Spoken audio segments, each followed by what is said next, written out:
ಅದರಲ್ಲಿ ಹೌದು. ದನಗಳನ್ನು ಅದು ಸಾಯಿಸಿ ಇದು ಮಾಡ್ತಾ ಇರೋದಲ್ವಾ? ಇದು ಗೋನಂದಾಜನ. ಗೋನಂದಾಜನ ತೀರ್ಕೊಂಡ ಕರು ಮತ್ತೆ ಇದನ್ನ ಹಾಕಿದೆ. ಕರುವಿನ ಇದು ಹಾಕಿದ್ದು ಕರಗಿ ಹೋಗಿದೆ. ಮತ್ತೆ ರೆಗ್ಯುಲರ್ ನಮಸ್ಕಾರ, ನಾನು ನಿಮ್ಮ ಪ್ರೀತಿ ಅಶ್ವಿನ್. ನೀವು ನೋಡ್ತಾ ಇದ್ದೀರಾ ಮಾಣಿಕ್ಯ ಮಿತ್ರ ಬ್ಲಾಗ್ಸ್ ಯೂಟ್ಯೂಬ್ ಚಾನಲ್. ನಿನ್ನೆಯ ವಿಡಿಯೋದಲ್ಲಿ ನಾವು ಅಡಿಕೆಗೆ ಬರುವಂತಹ ಎಲೆ ಚುಕ್ಕಿ ರೋಗ ಮತ್ತು ಹಳದಿ ರೋಗ ಯಾಕೆ ಬರ್ತದೆ ಒಂದಷ್ಟು ಮಾಹಿತಿಗಳನ್ನು ಪಡ್ಕೊಂಡಿದ್ದೇವೆ ಸ್ನೇಹಿತರೆ. ಇವತ್ತಿನ ವಿಡಿಯೋದಲ್ಲಿ ಅದಕ್ಕೆ ಪರಿಹಾರ ಏನು, ಈಗ ಎಲೆ ಚುಕ್ಕಿ ಬಂದರೆ ಅಥವಾ ಹಳದಿ ರೋಗ ಬಂದರೆ ಸೊಲ್ಯೂಷನ್ ಏನು, ರಾಸಾಯನಿಕ ಮುಕ್ತ ಕೃಷಿ ಮಾಡುವುದಾದರೂ ಹೇಗೆ, ಸಾವಯವ ಕೃಷಿಯಲ್ಲಿ ಇದಕ್ಕೆ ಪರಿಹಾರ ಏನು ಎನ್ನೋದ್ರ ಬಗ್ಗೆ ಒಂದಷ್ಟು ಮಾಹಿತಿಗಳನ್ನು ಇವತ್ತಿನ ವಿಡಿಯೋದಲ್ಲಿ ನಾವು ಪಡ್ಕೊಳ್ಳುವ ಸ್ನೇಹಿತರೆ. ಗೋನಂದಾಜಲ ಅಂತ ಉಂಟು, ಅಂದರೆ ದನದ ಮೃತದೇಹದಿಂದ ಲಿಕ್ವಿಡ್ ಮಾಡಲಿಕ್ಕೆ ಉಂಟು. ಇಂತಹ ಸಾಕಷ್ಟು ವಿಷಯಗಳನ್ನು ಇವತ್ತು ನಮ್ಮ ಜೊತೆ ಪ್ರವೀಣ್ ಸರಳ ಸರ್ ಅವರು ನಮಗೆ ಹೇಳಿಕ್ಕಿದ್ದಾರೆ. ಇದರಿಂದೆಲ್ಲ ಹೇಗೆ ನಾವು ಸೊಲ್ಯೂಷನ್ ಪಡ್ಕೋಬೋದು ಅಂತ. ಹಾಗಾದರೆ ಲೇಟ್ ಮಾಡೋದು ಬೇಡ ಸ್ನೇಹಿತರೆ, ಇವತ್ತಿನ ವಿಡಿಯೋವನ್ನು ಮಾಹಿತಿಗಳನ್ನು ಸಂಪೂರ್ಣವಾಗಿ ಪ್ರವೀಣ್ ಸರಳ ಸರ್ ಅವರಿಂದಲೇ ನಾವು ಪಡ್ಕೊಂಡು ಬರುವ ಸ್ನೇಹಿತರೆ. ಬನ್ನಿ. ಮಲೆನಾಡು ಗಿಡ್ಡ ದೇಶಿ ದನಗಳ ಬಗ್ಗೆ ಸಂಕ್ಷಿಪ್ತವಾಗಿ ಸುಮಾರು ವಿಡಿಯೋಗಳನ್ನು ಮಾಡಿದ್ದೇನೆ. ನನ್ನ ಯೂಟ್ಯೂಬ್ ಚಾನಲ್ನ ಪ್ರೊಫೈಲ್ ಒಳಗೆ ಹೋಗಿ ಅಲ್ಲಿ ಪ್ಲೇ ಲಿಸ್ಟಲ್ಲಿ ನೋಡಿ. ಪ್ಲೇ ಲಿಸ್ಟಲ್ಲಿ ಕೂಡ ಮಲೆನಾಡು ಗಿಡ್ಡ ದೇಶಿ ದನಗಳ ಸಂಪೂರ್ಣ ಮಾಹಿತಿ ಸಿಗ್ತದೆ. ಇಲ್ಲಾಂದರೆ ವಿಡಿಯೋದ ಕೊನೆಯಲ್ಲಿ ಕೊಟ್ಟಿರ್ತೇನೆ, ಪ್ಲೇ ಲಿಸ್ಟ್ ಅಂತ ಕೊಟ್ಟಿರ್ತೇನೆ. ಅದರಲ್ಲಿ ಮಲೆನಾಡು ಗಿಡ್ಡ ದೇಶಿ ದನಗಳ ಬಗ್ಗೆ ಸಂಪೂರ್ಣವಾಗಿರುವಂತಹ ಮಾಹಿತಿಯನ್ನು ಕೂಡ ಕೊಟ್ಟಿದ್ದೇನೆ ಸ್ನೇಹಿತರೆ. ಗೋನಂದಾಜಲ ಅಂತ ಹೇಳಿದ್ರಲ್ವ, ಅದು ಏನು?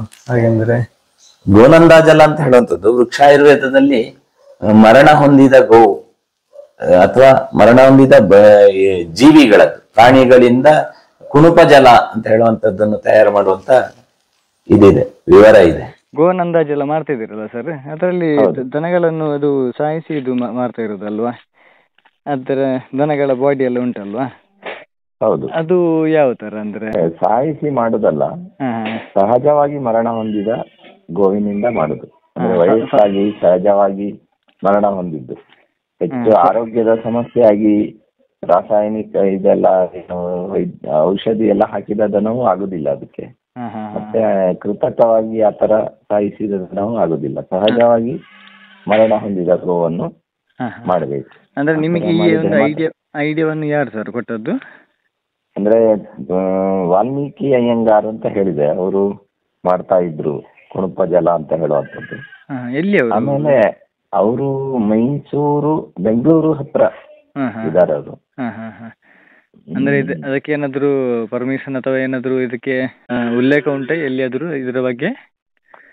ವೃಕ್ಷಾಯುರ್ವೇದದಲ್ಲಿ ಅದರ ಬಗ್ಗೆ ಉಲ್ಲೇಖ ಇದೆ, ಕುಣುಪ ಜಲದ ಬಗ್ಗೆ. ಆದ್ರೆ ಗೋವನ್ನು ಮಾಡುವ ಬಗ್ಗೆ ಅದರಲ್ಲೇನು ಉಲ್ಲೇಖ ಇಲ್ಲ. ಗೋವನ್ನು ಸಹಜವಾಗಿ ಈ ತೆಂಗಿನ ಗಿಡ ಈ ತರದ ಅಥವಾ ಜಮೀನಿನಲ್ಲಿ ಇದು ಮಣ್ಣಿಗೆ ಸೇರಿಸಿ ನಂತರ ಅದನ್ನು ಸಮಾಧಿ ಗೊಬ್ಬರ ಅಂತ ತಯಾರಿ ಮಾಡ್ತಾ ಇದ್ರು ಮೊದಲೆಲ್ಲ. ಹೌದು, ಅದನ್ನು ಕೃಷಿ ಭೂಮಿಗೆ ಹಾಕುವಂತದ್ದು ಮಾಡ್ತಿದ್ರು. ಇದು ಪಂಚಭೂತಗಳಲ್ಲಿ ಒಂದಾಗಿರುವಂತ ಜಡ ರೂಪಕ್ಕೆ ಪರಿವರ್ತನೆ ಮಾಡುದು ಮರಣ ಹೊಂದಿದ ಶರೀರವನ್ನು. ಶಾಸ್ತ್ರದ ರೀತಿಯಿಂದ ಅದು ನಿಷಿದ್ಧ ಏನಲ್ಲ, ಯಾವುದೇ ರೂಪಕ್ಕೆ ಅದನ್ನು ಪರಿವರ್ತನೆ ಮಾಡಬಹುದು ಹೇಳುವಂತದ್ದು ಇದೆ. ಆ ರೀತಿ ಒಂದು ಸಾಗರದ ಆಶ್ರಯ ಆನಂದ್ ಅವರ ಮನೆಯಲ್ಲಿ ಈ ತರ ಗೋವು ತೀರ್ಕೊಂಡಾಗ ಅವರು ಈ ತರದ ಯೋಚನೆ ಮಾಡಿ ಪ್ರಯೋಗ ಮಾಡಿರುವಂತದ್ದು ಪ್ರಾರಂಭದಲ್ಲಿ. ಆಮೇಲೆ ಕೃಷಿಕರು ಸೇರಿರುವಾಗ ಅವರು ಅನುಭವ ಹಂಚಿಕೊಂಡಿರುವುದನ್ನು ನಾನು ನಮ್ಮನೇಲಿ ಒಂದು ಕರು ಸಹಜವಾಗಿ ಮರಣ ಹೊಂದಿದಾಗ 200 ಲೀಟರ್ ಬ್ಯಾರಲ್ ಅಲ್ಲಿ ಹಾಕಿ ಪ್ರಾರಂಭದಲ್ಲಿ ಮಾಡಿರುವುದು ಇದನ್ನು. ಆಮೇಲೆ ಸಹಜವಾಗಿ ಮರಣ ಹೊಂದಿದ ಗೋವು ನಮ್ಮನೆಯಲ್ಲೇ ಮರಣ ಹೊಂದಿದ್ರಿಂದ ಮಾಡಿರುವಂತದ್ದು. ಅದರ ಹೊರತಾಗಿ ಔಷಧಿ ಹಾಕಿರುವಂತದ್ದು ಆದ್ರೂ ಆಗುದಿಲ್ಲ. ಅದರಲ್ಲಿ ಆಂಟಿಬಯೋಟಿಕ್ ಈ ತರದ ಔಷಧಿ ಹಾಕಿದಾಗ ಆ ದ್ರವ ರೂಪಕ್ಕೆ ಪರಿವರ್ತನೆ ಆಗುವಂತ ಏನು ಪ್ರಕ್ರಿಯೆ ಏನಿದೆ ಅದು ನಡೆಯುವುದಿಲ್ಲ. ಜೊತೆಗೆ ಸಹಜವಾಗಿ ಅಲ್ಲದಿದ್ದಾಗ ವಿಕೃತವಾಗಿ ಮರಣ ಹೊಂದಿದಾಗ ಆಗಲೂ ಮಾಡಬಾರ್ದು ಅಂತಲೇ ಇರುದು.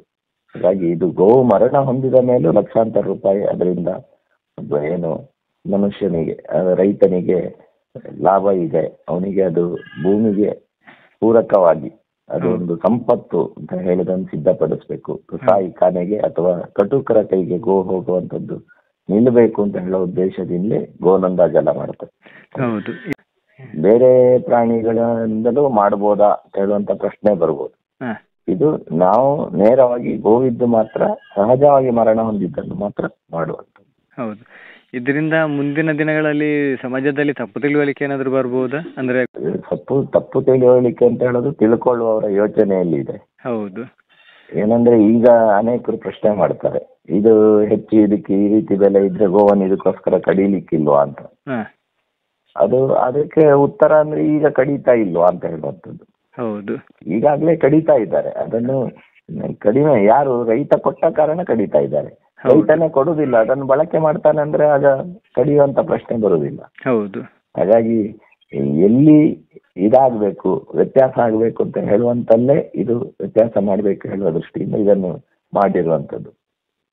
ಅನೇಕ ಕಡೆ ಗೋವುಗಳು ಸಾಕಷ್ಟು ಈ ತರ ದೇಶಿ ಗೋವುಗಳು ವರ್ಷಕ್ಕೆ ಒಂದು ಕರು ಅಂದ್ರೆ ವರ್ಷಕ್ಕೆ 2 ಪಟ್ಟು ಆಗ್ತವೆ.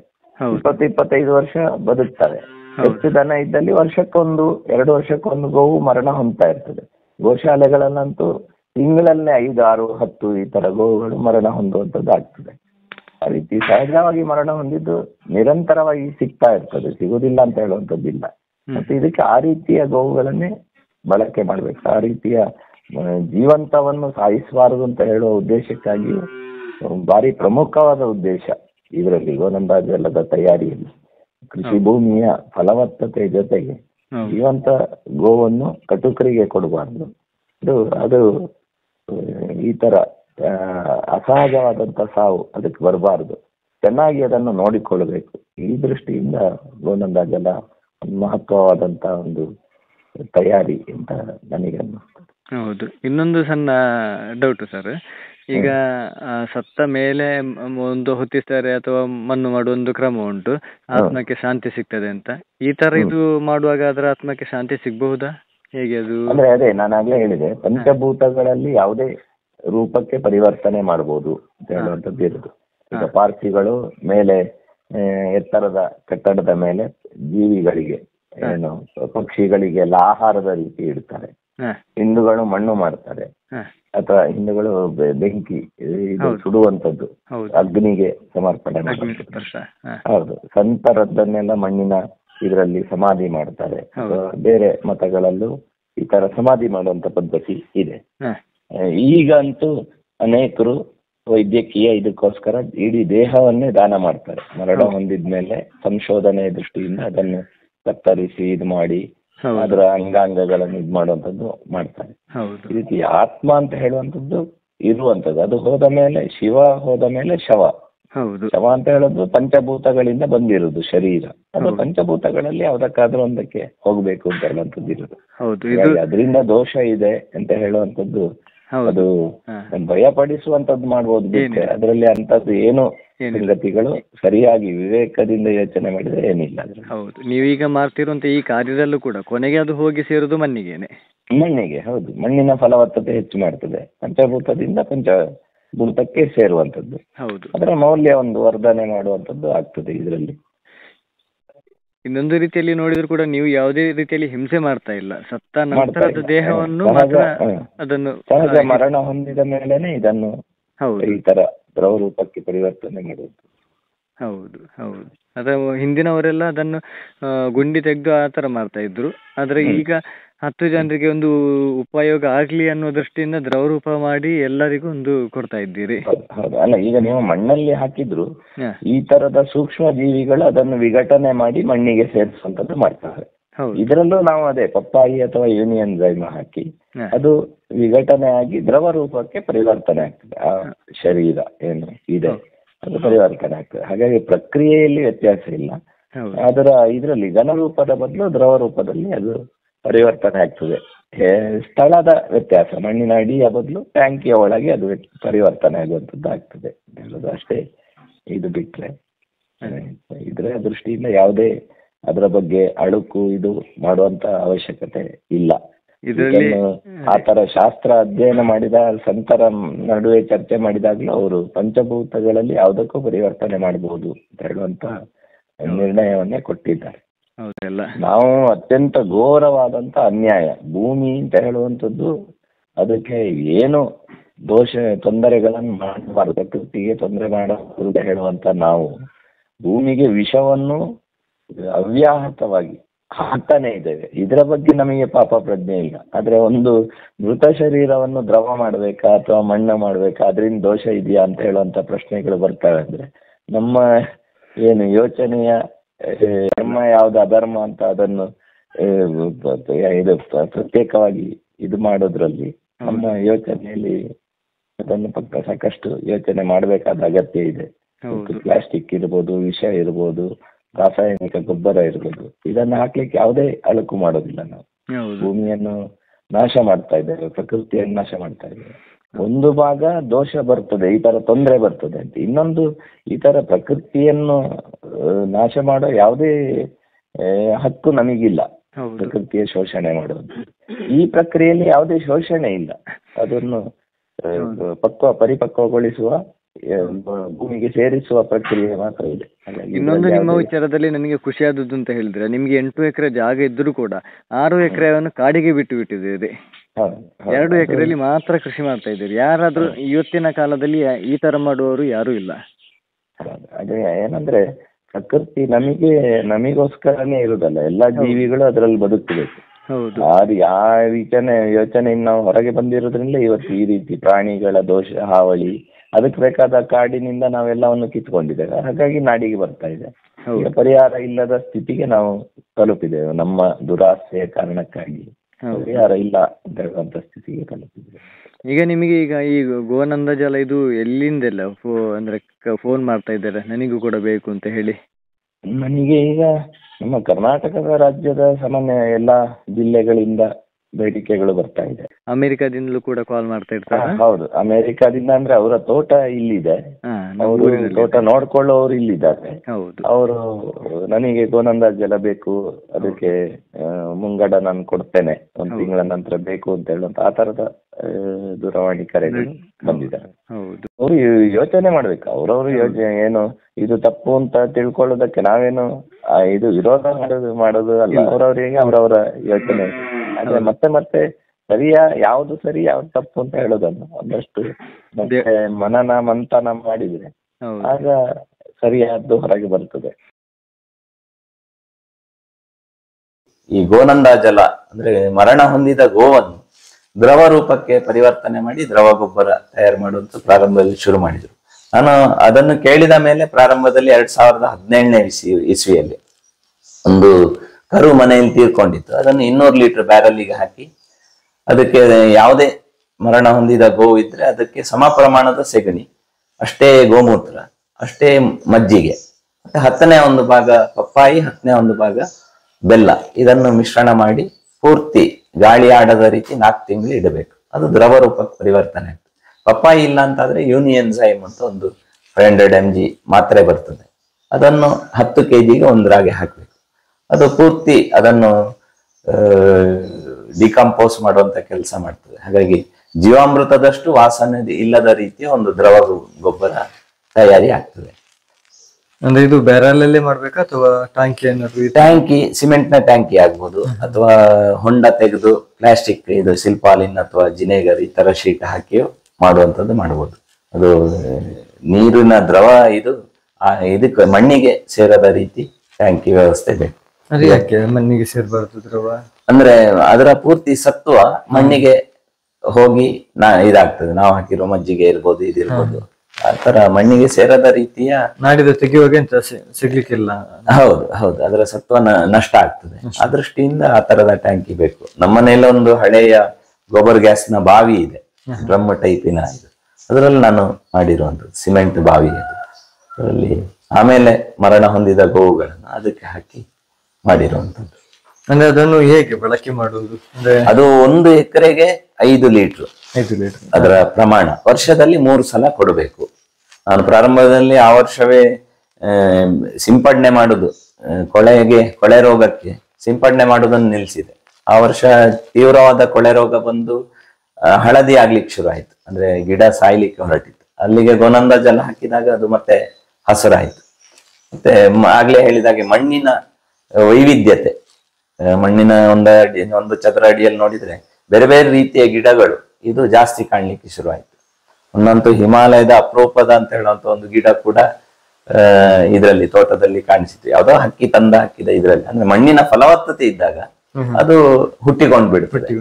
ಆ ತರದ ವ್ಯತ್ಯಾಸ ಗೊತ್ತಾಯ್ತು. ಹಾಗಾಗಿ ಬಳಕೆ ಪ್ರಾರಂಭ ಮಾಡಿದೆ. ಅದನ್ನು ಮತ್ತೆ ಮತ್ತೆ ತಯಾರು ಮಾಡೋದು ಮಾಡಿದೆ. ಬಳಕೆ ನಿರಂತರವಾಗಿ ಈಗ ಮಾಡ್ತಾ ಇದ್ದೆ. ಕೊಳೆ ರೋಗ ತೀವ್ರ ಆದಾಗ ಗಿಡ ಸಾಯುವ ಹಳದಿ ಆಗ್ತದೆ. ಅದಕ್ಕೆ ನಾನು ಗೋನಂದ ಜಲ ಬಳಕೆ ಮಾಡಿದೆ. ಅದು ನಾವು ಹೇಗೆ ಡೈರೆಕ್ಟ್ ಅದನ್ನು ನೀರು ಮಿಕ್ಸ್ ಮಾಡಿ ಹಾಕುದು ಅಥವಾ ಹಾಗೇನೆ?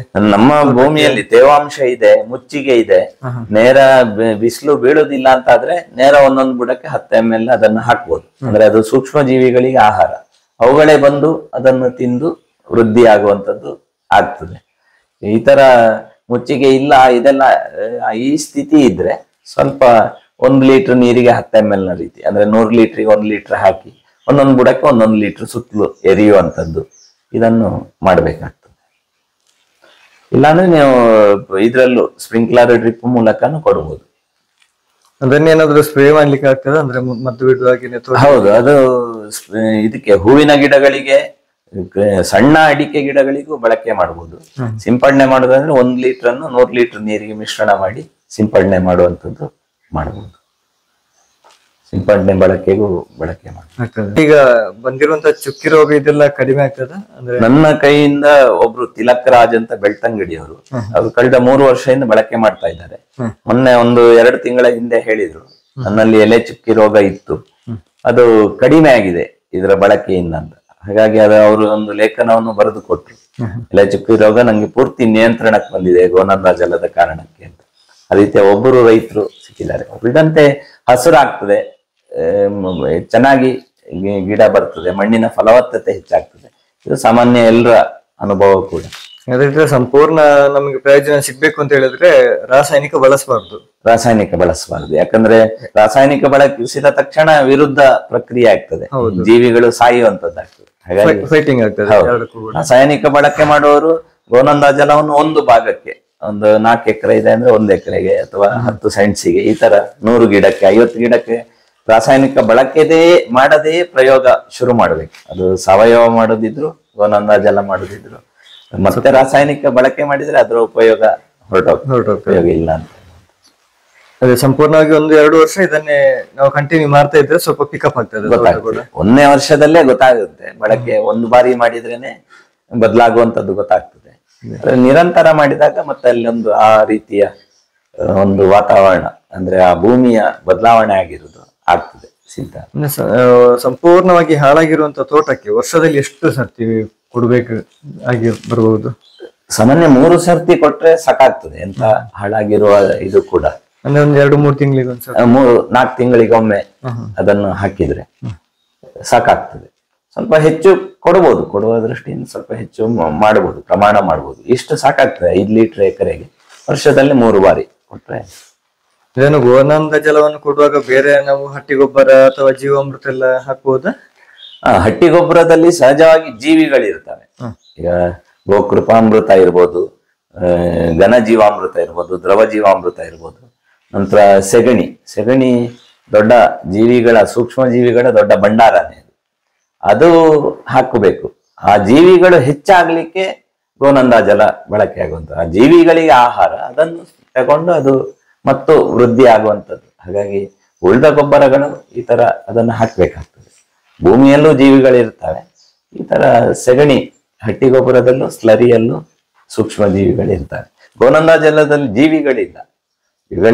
ಅದಂದ್ರೆ ಅನರೋಬಿಕ್ ಇದ್ರಲ್ಲಿ ಆಗುದು. ನೀವು ಹೊರಗೆ ತನ್ನ ಮೇಲೆ ಜೀವಿಗಳು, ಸೂಕ್ಷ್ಮ ಜೀವಿಗಳು ಇಲ್ಲ ಅಂತ ಹೇಳಲಿಕ್ಕೆ ಸಾಧ್ಯ ಆಗ್ಲಿಕ್ಕಿಲ್ಲ. ಮೈಕ್ರೋಸ್ಕೋಪ್ ಆಗಿ ಇಟ್ಟು ಇರ್ಬೋದು, ಆದ್ರೆ ಜೀವಿಗಳಿಗೆ ಆಹಾರ ಕರಗಿರುವಂತ ಎಲುಬು ಅಂದ್ರೆ ಕ್ಯಾಲ್ಸಿಯಂ, ಈ ತರದ ಇದು ಅಮಿನೋ ಆಸಿಡ್, ಈ ತರದ ಸೂಕ್ಷ್ಮ ಜೀವಿಗಳಿಗೆ ಬೇಕಾದ ಪೋಷಕಾಂಶಗಳು ಗೋನಂದ ಜಲದಲ್ಲಿ. ಹಾಗಾದ್ರೆ ಆಹಾರ ಸಿಗ್ತದೆ. ಜೀವಿಗಳನ್ನು ಜೀವಿಗಳು ಪ್ರತ್ಯೇಕ. ನಾಯಿ ತಗೊಂಡ್ ಬಂದ್ಮೇಲೆ ಪೆಡಿಗಿರಿ ಅಂತ ಹಾಕ್ತೇವೆ, ಅದು ಅದಕ್ಕೆ ತಿನ್ಲಿಕ್ಕಿರುವಂತ ಆ ತರ ಪೆಡಿಗಿರಿ ರೀತಿ ಗೋನಂದ ಜಲ. ಸೊಪ್ಪು, ಸಗಣಿ, ಗೊಬ್ಬರ ಎಲ್ಲ ಹಾಕ್ತಾ ಹೌದು. ಹಾಗಾದ್ರೆ ಇವತ್ತಿನ ವಿಡಿಯೋದಲ್ಲಿ ನಾವು ಈ ಎಲೆ ಚುಕ್ಕಿ ರೋಗ ಮತ್ತು ಹಳದಿ ರೋಗಕ್ಕೆ ಸಾವಯವ ಕೃಷಿ ಪದ್ಧತಿಯಲ್ಲಿ ಹೇಗೆ ಸೊಲ್ಯೂಷನ್ ಸಿಗ್ತದೆ, ಗೋನಂದ ಜಲ ಇದರ ಬಗ್ಗೆಲ್ಲ ಇವತ್ತಿನ ವಿಡಿಯೋದಲ್ಲಿ ಮಾಹಿತಿಗಳನ್ನು ಪಡ್ಕೊಂಡಿದ್ದೇವೆ. ಈ ವಿಡಿಯೋ ಮುಂದುವರಿಯೋದು. ಮುಂದಿನ ಸಂಚಿಕೆಯಲ್ಲಿ ಒಂದು ವಿಚಾರದ ಜೊತೆ ಮತ್ತೆ ನಾನು ನಿಮ್ಮ ಮುಂದೆ ಬರ್ತೇನೆ ಸ್ನೇಹಿತರೆ. ಅಲ್ಲಿವರೆಗೆ ವಿಡಿಯೋ ಇಷ್ಟ ಆದರೆ ಎಲ್ಲರಿಗೂ ಶೇರ್ ಮಾಡಿ. ಸಾವಯವ ಕೃಷಿ ಪದ್ಧತಿಯನ್ನು ಎಲ್ಲರೂ ಶುರು ಮಾಡಿ ಸ್ನೇಹಿತರೆ. ಹಾಗೆಯೇ ಇಷ್ಟ ಆದರೆ ಲೈಕ್ ಮಾಡಿ, ನಿಮ್ಮ ಅನಿಸಿಕೆಯನ್ನು ಮುಕ್ತವಾಗಿ ಕಮೆಂಟ್ ಮೂಲಕ ತಿಳಿಸಿ ಸ್ನೇಹಿತರೆ. ಸಬ್ಸ್ಕ್ರೈಬ್ ಮಾಡೋದನ್ನು ಮಾತ್ರ ಮರಿಬೇಡಿ. ಮುಂದಿನ ವಿಡಿಯೋದಲ್ಲಿ ಸಿಗ್ತೇನೆ.